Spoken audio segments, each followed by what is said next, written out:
Ok, alors on va commencer un nouveau shiur de Tanya comme prévu. On va essayer d'aller dans la lignée de ce qu'on a vu à Pessah, en particulier Seudat Mashiach. On a vu que le rabbi a insisté dans ces dernières générations, faut que dans ces derniers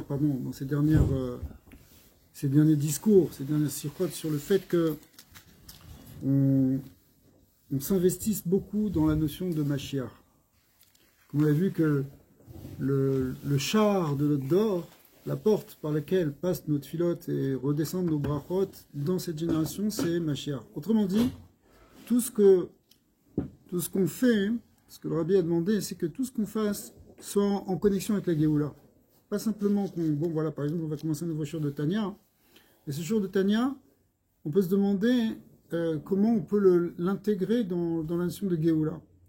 Alors justement, ce qu'on avait vu un peu le soir de Seudat Mashiach, hein, c'est que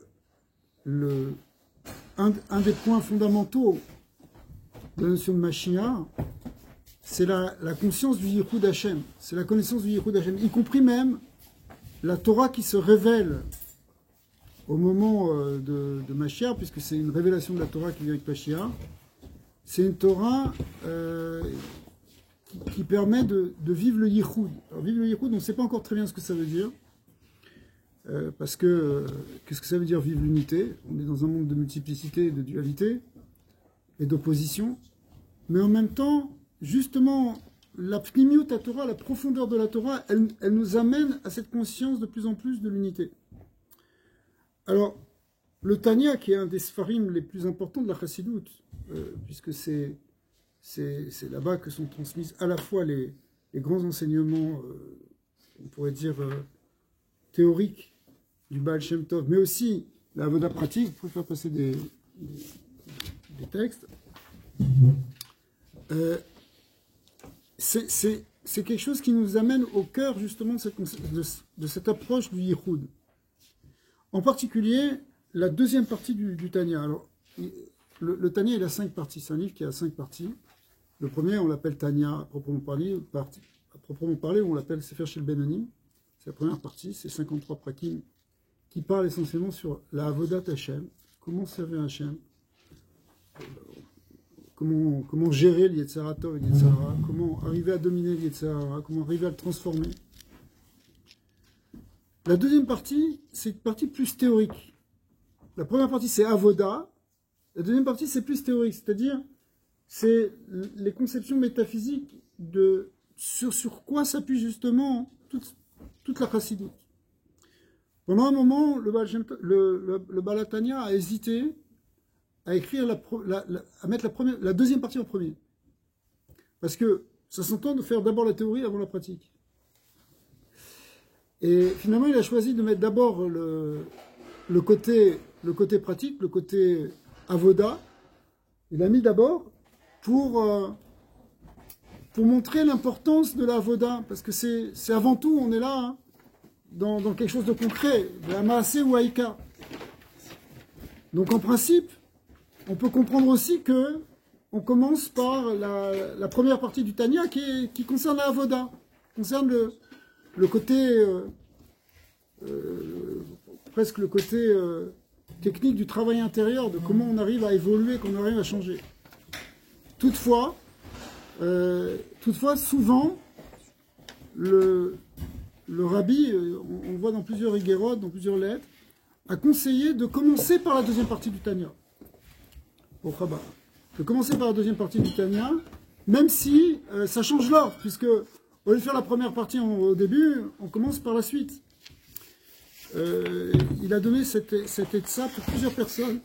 Bon, après, le rabbi, il avait les calculs qu'il avait, pourquoi il faisait ça pour telle ou telle personne. Mais ce que je vous propose maintenant, c'est, puisqu'on commence un nouveau cours, c'est de suivre cette deuxième méthode. C'est cette méthode où on commence par la partie plus théorique, plus la compréhension des fondements de la Emouna et du Yichud. Alors ça, c'est moi un peu va falloir éclairer, justement, ce texte va les éclairer. Mais en fait, ce sur quoi se base notre croyance, notre compréhension d'Hachem, notre compréhension de l'univers dans lequel Hachem nous a mis. Et là, on va toucher, plus que du doigt, on va toucher directement, justement, l'enseignement fondamental du Baal Shem Tov et du Harizal, et de Rabbi Shimon Bar Yochai. Mais en particulier du Baal Shem Tov, et c'est là-dessus que va commencer, justement, Sha'ar Yichud Ve'emunah. Il y a une petite introduction avant, mais on va essayer de rentrer directement dans le vif du sujet. C'est volontaire aussi, parce que... et puis encore une fois, parce que ça fait aussi un lien avec ce qu'on a vu à la fin de Pessah. Ce concept justement du Yichud qu'on doit amener dans ce monde, qu'on doit incarner par la compréhension, par un vécu après, qui fait que finalement c'est ça le contenu de ce qu'on veut avec Mashiach. Avec Mashiach, on ne veut pas simplement être libéré des nations, ce qui est une chose importante, être libéré des soucis, ce qui est une autre chose importante, mais qui ne va pas forcément venir tout de suite non plus. Mais ce qu'on veut, hein, et avant tout amener, c'est ce dévoilement ou cette conscience de la dimension divine qui est dans l'univers et qui est dans notre existence. Le fait qu'on ne vive pas avec cette conscience-là, c'est ça qui s'appelle essentiellement le galout. Le galout, au-delà du galout physique, il y a un galout spirituel qui est cet astarat panim, où on ne voit pas Hachem, où on ne comprend pas le sens de notre existence, où on essaye de coller des morceaux d'un puzzle pour avancer, mais finalement, on ne sait pas vraiment où on va. Mashiach, c'est des choses, elles deviennent claires. On comprend à ce moment-là le pourquoi Dieu a réellement créé le monde et pourquoi il nous a donné une existence dans ce monde. Parce qu'à la limite, on peut se demander pourquoi. Alors, il y a toutes sortes de religions qui ont développé ça, qui ont dit oui, c'est pour porter des fautes, et après, bon, vivement qu'on soit dans le monde futur. Mais la Torah elle a une autre approche. Et c'est justement cette approche-là qu'on va voir, c'est la vraie approche du judaïsme, qui a été clairement énoncée, mais de manière profonde dans ce texte qu'on va voir. Alors, le Pérélec Aleph, il commence par un passouk connu, qui parle justement du Yichud Hashem, et en fin de compte, tout ce Pérec va nous parler de ça. Alors regardez les petites lettres qui sont écrites au-dessus, il dit ce qui va être contenu dans cette seconde partie du Tanya, c'est les Avin Me'at Mizir Mashekatouf Bezoar des Shema Israël, etc. On va essayer de comprendre un peu dans toute cette étude ce qui est écrit dans le Zohar au sujet du Shema Israël. Quand on dit que Shema Israël, ou Yehuda Ilah, ou Baruch Shem Kevod Malkuto, Leolam Vaed, ou Yehuda Tata. Ce sont des termes un peu complexes du Zohar qui nous disent que Shema Israël, c'est l'unification suprême, c'est-à-dire c'est en faisant Shema Israël, on a une méditation qui nous fait prendre conscience que qu'il y a Dieu qui est absolu et qui est dans tout. Et puis, Baruch Shem Kevod Malkuto Leolam Vaed, c'est ce qu'on appelle Yehuda Tata, sans le développer maintenant parce que ça va être expliqué bien dans le shiur. C'est quoi le Inyan de Yehuda Tata? C'est de savoir que, bien qu'il y a toute la création et qu'il y a toutes les créatures, tout ça, ça converge vers un seul point, qui est le point du Yichud Hashem, de l'unité d'Hashem. Que même si on voit des êtres qui sont différents, des choses qui sont différentes, des choses qui s'opposent dans le monde, en réalité, il y a une Ashgacha qui fait que tout est combiné, que tout s'associe, que tout va faire un même dessin, va rentrer dans une même direction à la fin. Et ça, c'est ce qu'on appelle Yichudat Tata. Donc, l'inyan du Yichud, on va le développer dans ce texte, on va le développer dans cette étude. C'est-à-dire que c'est ça essentiellement le sujet, c'est le Yichud Hashem. Et évidemment, la Emouna qui vient de cette compréhension du Yichud Hashem. Alors le pasuk commence Veyadata Yom Vashvota Levavecha Ki Hashem Hu Elokim Bashamayim Mal Valaretz Mitrad Enod, fameux pasuk, Sefer Dvarim, qui dit que tu sauras aujourd'hui et tu rentreras dans ton cœur, tu amèneras dans ton cœur, tu installeras dans ton cœur. C'est-à-dire que ce n'est pas simplement une connaissance superficielle dont nous parle la Torah ici, mais une connaissance intégrée de manière profonde à l'intérieur. Qui Hachem ou Elohim, que c'est Hachem, Dieu. Alors Hachem ou Elohim, vous l'avez déjà vu, vous le savez déjà, ça fait référence à deux noms d'Hachem, deux noms d'Akadosh Baruch Hu, mais le nom Yud Ke Vav Ke, qui est le premier qui est marqué ici, il représente, c'est le nom de l'essence divine, c'est lui qui désigne Hachem tel qu'il est, celui qui était, qui sera de tout temps. Eh bien c'est lui, Elohim, c'est lui qui dirige le monde. c'est lui qui est notre, on va voir dans d'autres versets, qui est notre Dieu, qui descend jusqu'à notre niveau. C'est lui en même temps qui est, on sait que le mot Elohim, il représente aussi le din, c'est-à-dire le voilement, dans le terme de la Kabbalah, ça s'appelle le tzimtzum. C'est aussi la même gematria que Ateva, la nature du monde. Eh bien, derrière ce voile, en réalité, il y a Hachem. Il n'y a que Hachem. Même ce que tu crois être les forces naturelles, c'est aussi Hachem. Et ça, c'est Mima'al ve'ala aretz mitachaden od, c'est-à-dire en haut, c'est-à-dire dans les plans spirituels, comme sur la terre, c'est-à-dire dans les plans matériels. En général, quand on parle dans Shamayim ve'aretz dans la Torah, on peut traduire par spirituel et matériel. Et ça, il faut comprendre. Donc, c'est un verset. Encore une fois, je traduis le verset pour que ce soit clair et on comprendra mieux la question. C'est quoi le verset? Il vient nous dire, tu vas savoir et tu vas intégrer dans ton cœur que c'est Hachem notre Dieu. Mais dis-moi, si on prenait la traduction littérale de ce passouk-là, on a déjà commencé à rentrer dans l'idée de Tzimtzum, etc., parce qu'on est déjà familier aux choses. Mais reprenons les choses au départ. Quand on te dit que... tiens, il y en a encore un derrière ici. Quand on te dit que tu vas intégrer dans ton cœur que Hachem, il est Dieu, dis-moi, même un enfant de 3 ans, il sait ça. Si tu dis c'est qui Dieu, c'est Hachem. Donc, bon, on a fait une petite allusion, on a fait exprès de faire une petite allusion sur le côté Kabbalah des choses. Mais reprenons la question. A priori, Vetsarir le Avi, Vechi itale al da'atra, chez le Kim, Nishera b'maim mitachat, la Retz. Est-ce que tu pourrais imaginer qu'il y a un autre Dieu, par exemple sous la mer, sous l'eau, en dessous de la terre, chez Tsarir, les airs, Kolkar, Vachevota, les Vavecha, qu'il faut vraiment tellement travailler là-dessus pour être sûr qu'il n'y a pas d'autre Dieu? C'est évident, non? Pour nous, le monothéisme, c'est quelque chose de pachout. C'est très simple. Évidemment qu'il n'y a pas d'autre Dieu. Ouais. Et alors, maintenant, il va rentrer. Ok, ça, c'est le Admorazaken, des fois, il est très. Chaque mot, il est pesé, il ne va pas rajouter, il ne va pas trop développer. Et là, il a posé la question, est-ce que c'est pas évident? Alors là, il commence à donner la réponse. Il va commencer tout de suite, il rentre directement dans le vif du sujet. Il va donner la réponse qui est en fait celle qui va être donnée par le Harizal, par le Baal Shem Tov, cette compréhension beaucoup plus profonde que ce qu'on pourrait imaginer au départ quand on lit ces versets où on dit, écoutez, la Torah elle est venue nous dire qu'elle rejette l'idolâtrie et qu'il n'y a pas d'autre Dieu, les peuples idolâtres, ils croient dans plusieurs dieux et nous on croit dans un seul Dieu. C'est pas possible ça. Et la preuve c'est que la Torah te dit, il faut que tu intègres ça profondément dans ton cœur. Alors si elle te demande d'intégrer ça profondément dans ton cœur, c'est qu'il s'agit de quelque chose de plus profond, parce que sinon, ok, c'est trop pas chaud. Alors, inactive. Il y a un pasouk, qui est le fameux pasouk de Télim, qui dit Leolam Hashem devarecha nitzav bashamayim.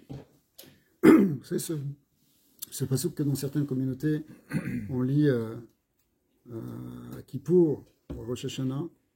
Leolam Hashem devarecha nitzav bashamayim. Pour l'éternité, ta parole se tient dans les cieux. Ouais. C'est-à-dire quoi? Ta parole, elle est là dans les cieux en permanence. Alors oui, effectivement, c'est ce qu'a expliqué le Baal Shem Tov. Baal Shem Tov Zahal, qui devarecha, c'est quoi devarecha? Ta parole. C'est la parole chez Amarta Irakia Betor Amayim. Dans les premières paroles du Sefer Bereshit, à chaque fois c'est Vayomer le Kim Yeor, Vayomer Irakia. Les mots Yirakia, qu'il y ait un espace, qu'il y ait un monde finalement, qu'il y ait un espace entre les eaux d'en haut et les eaux d'en bas, eh bien ces mots-là, ils n'ont pas été dits dans un passé, ils sont dits Léolam, ils sont dits pour toujours. Léolam Devacha Nitzav Bashamim. Cette parole, elle est là en permanence. Il n'y a pas... nous, en général, quand on dit quelque chose, bon, on l'a dit, je l'ai dit il y a 5 minutes, puis après, bon, ça s'arrête. Si on l'a entendu, tant mieux, sinon... Mais la parole d'Hachem, elle est dite en permanence. Parce que lui, il est intemporel. Il est hors du temps. Donc, quand il a dit quelque chose dans le passé, en fait, c'est aussi dans le présent et c'est aussi dans le futur.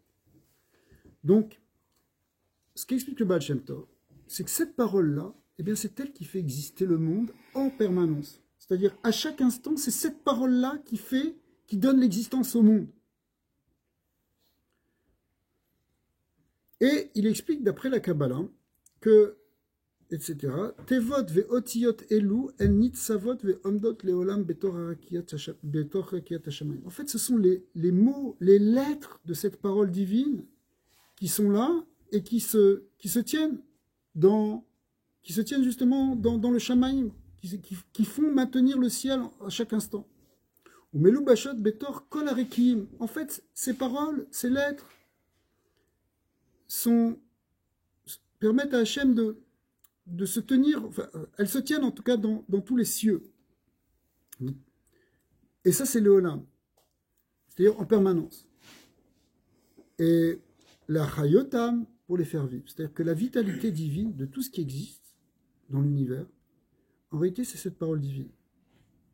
Cette parole divine qui est en quelque sorte, qui vibre à chaque instant, qui est opérationnelle à chaque instant, qui est directive, Vedavar Elokenu Yakum Leolam, que la parole de notre Dieu, elle se tient pour toujours. Vedvarav Chaim Vekayamim Lahad. Et ces paroles, elles sont vivantes et elles se maintiennent aussi pour toujours. Et quand on dit qu'elles sont vivantes, on comprend aussi qu'elles donnent la vie. C'est la parole de vie, c'est la parole qui vitalise, qui donne la metsiout, qui donne la réalité de l'existence.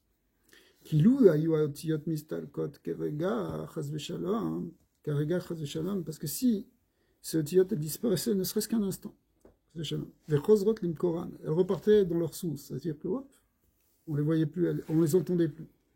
Ayu kol hashamaim ain ve'efes mamash, les cieux redeviendraient pur néant. Ve'ayu kelo ayu, elles seraient comme s'ils n'avaient jamais existé, klal. Comme avant la création, avant cette parole. Avant la parole Yirakia, il n'y avait pas de Rakia. Eh bien, si cette parole, elle s'en va, il n'y a toujours pas de Rakia, il n'y a plus rien.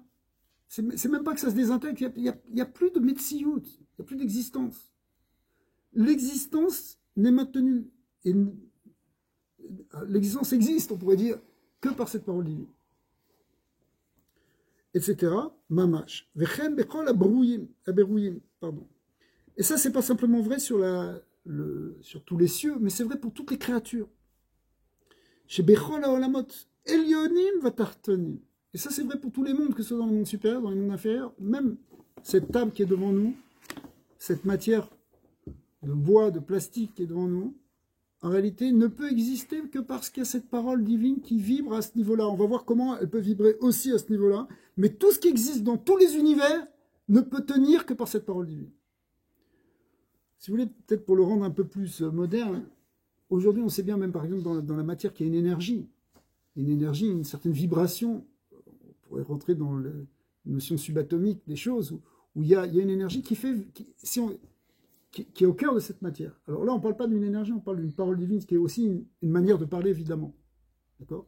Mais ça veut dire que c'est une énergie divine, c'est une volonté divine, une action divine qui fait que tout existe. Et ça, ce qu'on va voir, c'est que c'est justement, c'est ça qu'on appelle Hachem, c'est lui, c'est cette essence divine qui fait tout vivre à tout instant.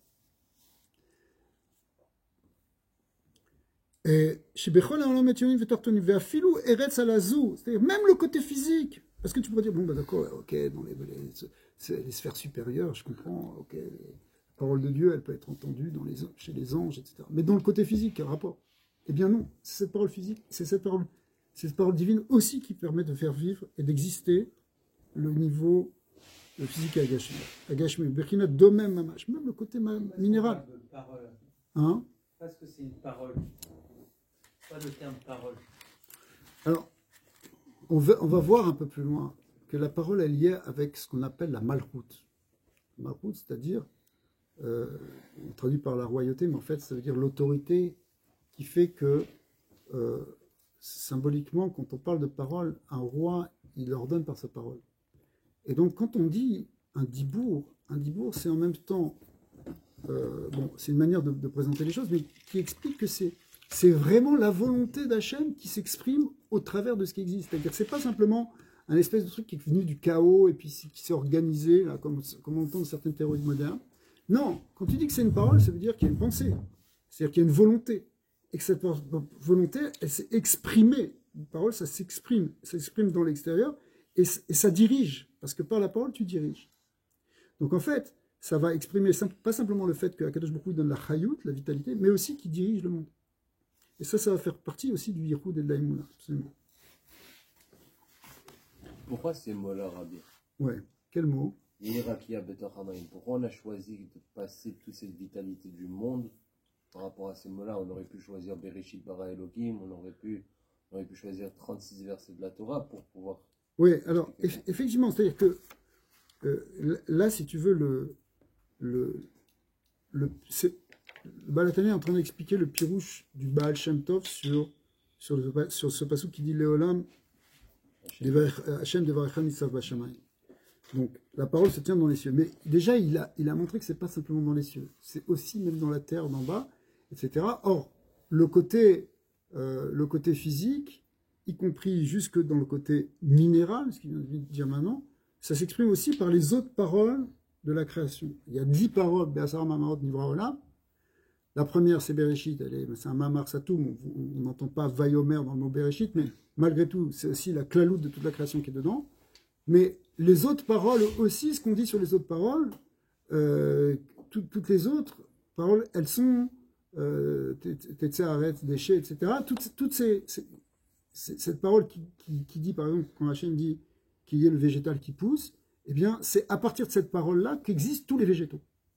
Donc, là, ici, c'est appuyé surtout sur le côté Rakia Shamaim, mais en réalité, parce que on apprend ce verset de Léolam, Devarecha Nitzav Bashamayim, mais il te dit, c'est pas simplement Bashamayim, c'est pas simplement dans les Olemot Elyonim, mais c'est Elyonim Vetartonim, va filou haaretz alazot agashmi ou bechinat domem mamash, ilu ayu mistalkot mimeno kerega chas veshalom haotiot mi asara ma'amarot, et là il place que c'est les asara ma'amarot, s'il y avait ne serait-ce qu'un instant ces paroles des asara ma'amarot qui disparaissaient, chez Ba'enivra Haaretz, qui ont permis de créer cette terre.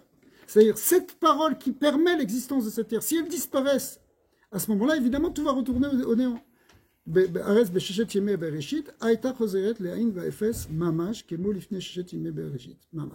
même cette terre, même le domaine, même le minéral, même la pierre, elle redeviendrait néant si cette parole s'arrêtait un instant. Donc c'est pas simplement les cieux, c'est pour tout, et ça c'est à partir des Asara Mahamarot, comme il vient de dire. Alors, là, il nous a placé.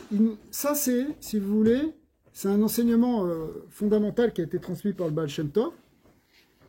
Ça fait partie vraiment on pourrait dire, des clés de la conception de l'univers qui a été donnée par le Baal Shem Tov, et donc qui font toute la pensée de la Chassidut.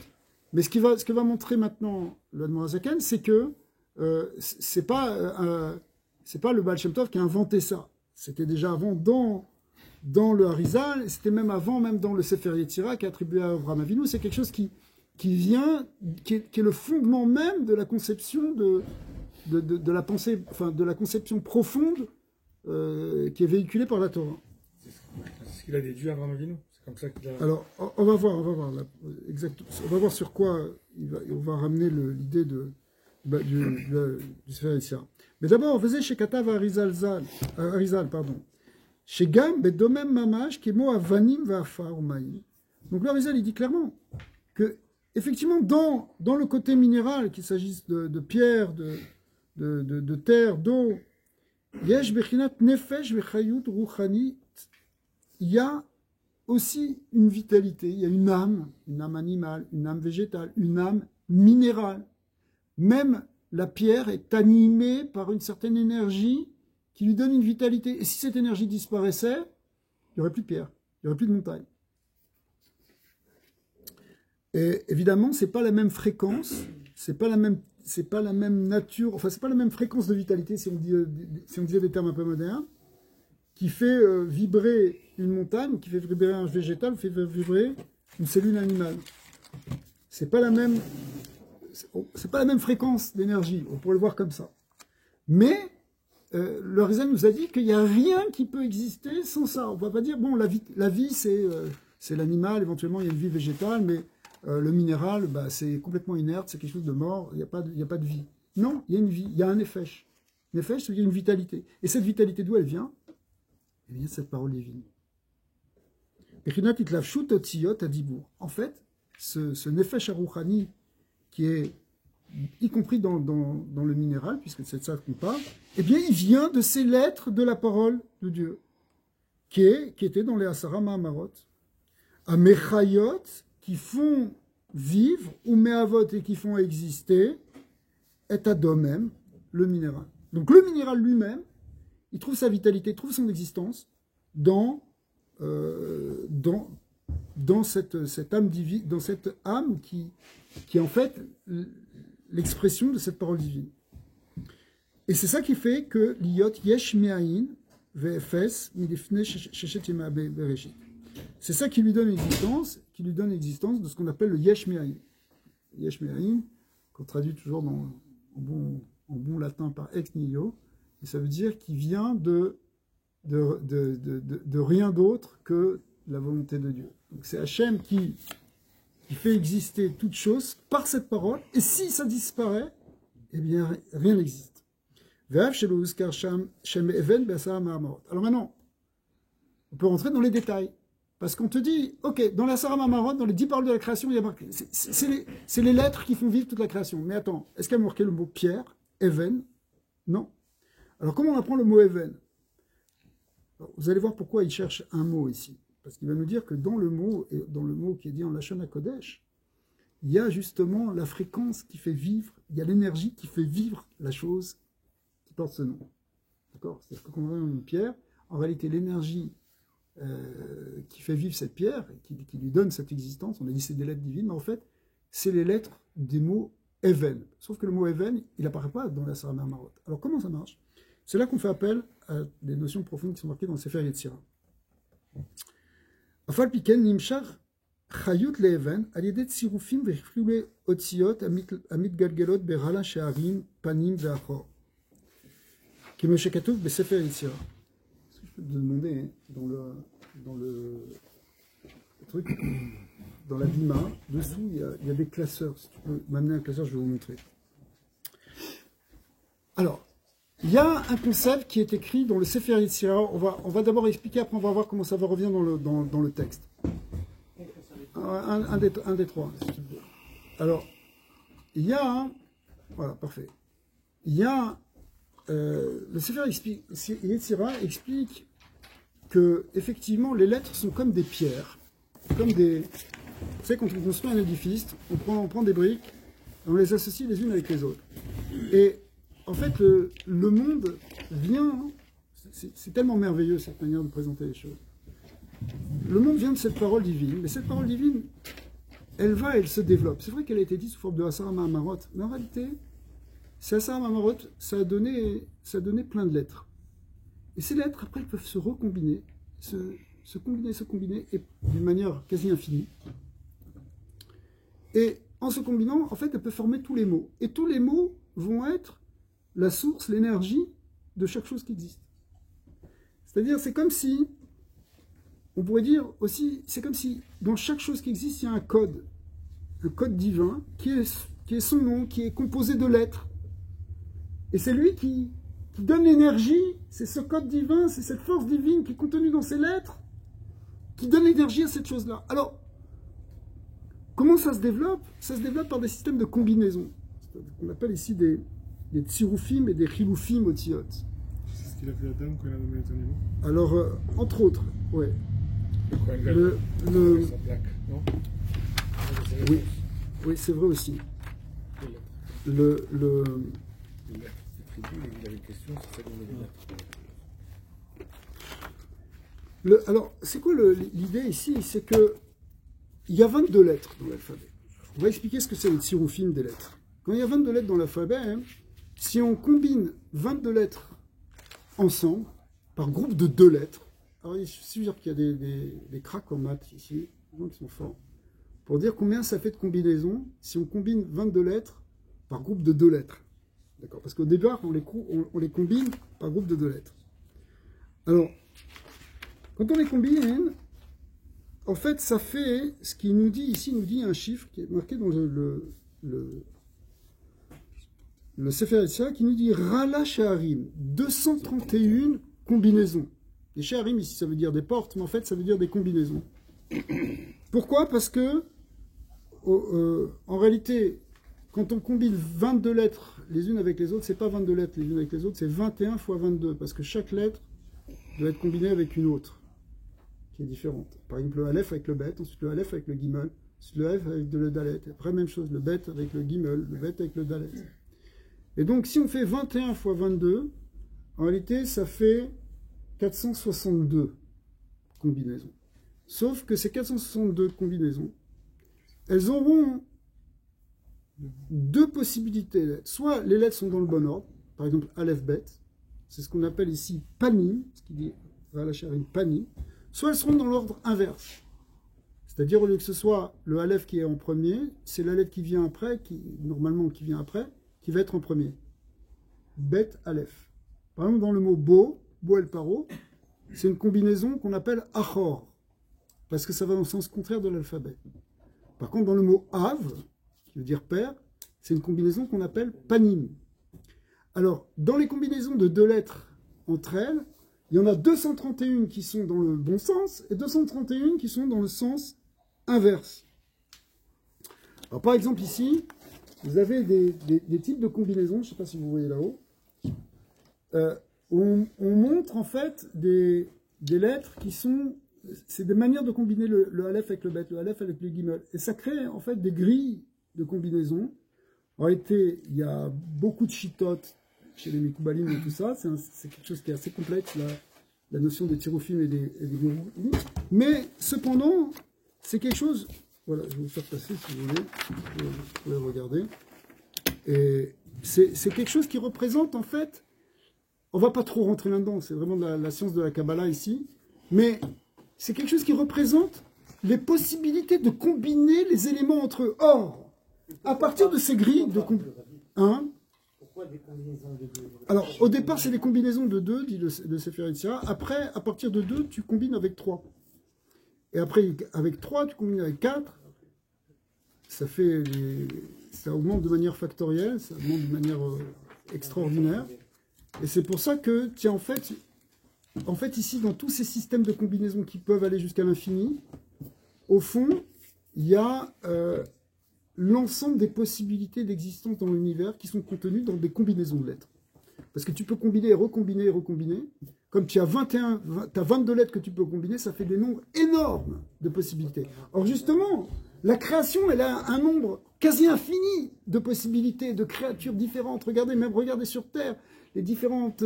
milliards de sortes d'insectes, de toutes choses.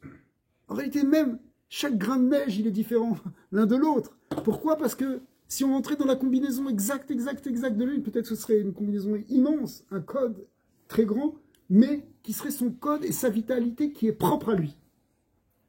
Alors, de manière plus générale, quand tu vois une pierre, elle a un code qui s'appelle Even, 3 lettres. Aleph, Bet, Nun. Mais en fait, si on rentrait encore plus dans les détails, on pourrait avoir des possibilités infinies pour toutes les créatures. Alors, le point, il n'est pas tellement de s'attarder là-dessus, ici. Le point, il est de dire que, ce que nous dit ici le Harizal à partir du Sefer Yetzirah, c'est que tout ce qui existe vient par des permutations et des combinaisons de lettres qui étaient là au départ dans les Asara Mahamarot. Donc, des Asara Mahamarot, de ces 10 paroles qui apparemment elles se finissent, un certain nombre de lettres qui se finissent, il y a quelques mots, c'est quelques pages dans Bereshit, mais malgré tout, comme tu peux combiner ces lettres d'une manière illimitée, eh ben, tu peux créer et donner la vitalité à toutes les sortes de créatures qui existent dans toute la création, que ce soit Bélionim ou Bétartonim. On n'a pas besoin de 10 Mamarot. Alors, les 10 Mahamarot, en réalité, c'est marqué dans Pirkei Avot que ça aurait suffi un Mahamar Echad. Ouais. Alors après, pourquoi il dit Mahamarot? C'est par rapport pour donner du Srar aux Tzadikim, etc. Ou c'est parce qu'il y a un concept de 10 Sfirot qu'on voit pas. Mais effectivement, Hachem aurait donné 22 lettres, et d'ailleurs, ça fait partie de certaines Kavanot dans la Kabbalah. À partir de ces 22 lettres, on a déjà les clés de tout l'univers. C'est déjà le Keli de la Malchut, c'est le Keli de ce que par quoi Akadosh Baruch Hu peut tout créer et tout contrôler. Pourquoi Alors là, tu rentres dans le Sefer Yetzirah qui explique qu'il y a 3 lettres même, Mère, Aleph Mem Shin, il y a 7 lettres doubles et 12 lettres simples. Alors ça fait appel à une symbolique très importante et très intéressante sur les nombres 3, 7 et 12, qui sont des fondements dans l'univers. On sait qu'il y a 3 Avot, il y a 7 Rohim, il y a 12 tribus, c'est pas pour rien. Il y a 7 jours de la semaine. Tout ça, on tombe sur des chiffres qui sont très spéciaux. Après, on peut parler sur beaucoup de choses. Il y a des pirushim qui ont été dits sur ça dans le Sefer Yetzira, puisque c'est là-bas la source, en fait, tout ça. Mais bon, ça fait partie du chok d'Hachem. Pourquoi il a créé tant de créatures, tant de choses, pourquoi il a donné telle mesure. Ça fait partie du chok. C'est marqué dans certains svarim que tout ça a été contenu dans la marchava première du Tzimtzum qui a créé tout ça, toutes ces mesures-là. Les Sophites, elles n'ont pas de... Alors les Sophites, elles ont aussi une symbolique, bien sûr. On les verra un peu plus loin. On peut dire que ces codes-là, très spécifiques à chacun, c'est comme l'ADN. Oh, alors, ça peut nous faire penser à l'ADN. Même quand je dis le mot code, c'est pas vraiment un mot qui est employé dans les Sfarim, si tu veux. C'est juste pour qu'on essaie de comprendre. Plus tu parles de code, de fréquence. Donc, tu peux voir l'ADN, effectivement, comme un code génétique où tu as tout le programme d'un être humain, par exemple, ou d'un être vivant. Donc, ça ressemble à ça. Mais disons que le code génétique, il existe, on ne le voit pas exister, par exemple, dans le minéral. Alors qu'ici, dans le mot... dans le mot du minéral, dans ces lettres-là, c'est ça toute la science de la Torah, c'est qu'à partir de la science des lettres et du dibour, eh bien, la connaissance du dibour, il y a toute l'existence. Alors tout ça, ça va, on voit un petit peu, on peut déjà dire vers quoi ça va nous amener, c'est-à-dire progressivement à comprendre que tout ce qui existe, c'est Hachem qui le fait exister, que Hachem, il est là dans tout. Hein, qu'il n'y a pas d'opposition à Hachem, parce que c'était ça, hein, on commence déjà un petit peu à entrevoir la réponse, si on est un peu chacham, c'est-à-dire que de dire que c'est qu'il n'y a rien d'autre que lui, réellement. C'est pas simplement qu'il y a un Dieu et que ne croit pas qu'il y en a 2 autres. Il y en a 3 autres, qu'il y en a d'autres, ou qu'il y a un panthéon de je sais pas quoi. C'est pas ça le pshat ici. C'est que ce verset, il est en train de t'amener, d'après ce qu'on comprend du Baal Shem Tov, du Harizal, à cette conscience que le divin, il est absolument dans tout, et qui fait tout exister à tout instant. Donc ça va nous amener, en fin de compte, vers une compréhension beaucoup plus profonde du Yichud que de savoir, il y a un Dieu, et c'est ça le monothéisme. C'est un peu comme si la vie, ça serait une symphonie, une partition du solfège. Exactement. Après cela, effectivement, on va voir comment tout ça s'organise, comment toutes ces paroles qui vivent. Quand on dit parole, on entend aussi, bon, c'est le kol, c'est le dibour, c'est aussi le chant, c'est la shira. Toute la création, c'est une shira. Pour ça aussi que chaque créature, elle exprime un chant. Pourquoi elle exprime un chant? Chaque créature, même la montagne, elle fait une shira. Pourquoi on n'entend pas chanter la montagne? Pourquoi? Parce qu'en fait, c'est cette parole divine qui vibre en elle. C'est elle-même son chant. Et nous, notre chant, c'est un chant qui est plus complexe. C'est le chant. Comment on exprime le chant qui est en nous? C'est par la parole de la Torah. Alors on verra après ça, mais ça c'est encore un autre shlav. Donc, en fait, tout ça, ça vient de ces tsiroufim et de ces chiloufim, qui sont donc des systèmes de permutation de lettres, qui vont ensuite mitgalgelot. Quand on dit mitgalgelot, parce qu'il y a une manière de les faire tourner en quelque sorte sur des roues, dans les ralacharim panim et achor, parce que la roue, elle permet d'aller à l'endroit et à l'envers. Le Ramak a beaucoup expliqué ça. C'était expliqué déjà aussi dans les soirées de Rabbi Avraham Aboulafia. Donc, le Harizal ramène ça aussi. Donc, Kemoshe Katouf, Besefer Yetzira, Ad mitlabesh, Me'asara Me'amarot, Ve'nimshar Me'en, Siruf, Shem, Even. Donc, en fin de compte, par ce système de permutation, il y a un mot qui va sortir qui va être le mot Even. Et ce mot Even, ça va être la clé, ça va être la vibration qui fait vivre la pierre. Ve'u chayuto shela Even. Ve'chen bechol enivraim. Bon, on a pris le mot Even parce qu'il est simple, mais en fait, c'est vrai pour toutes les créatures.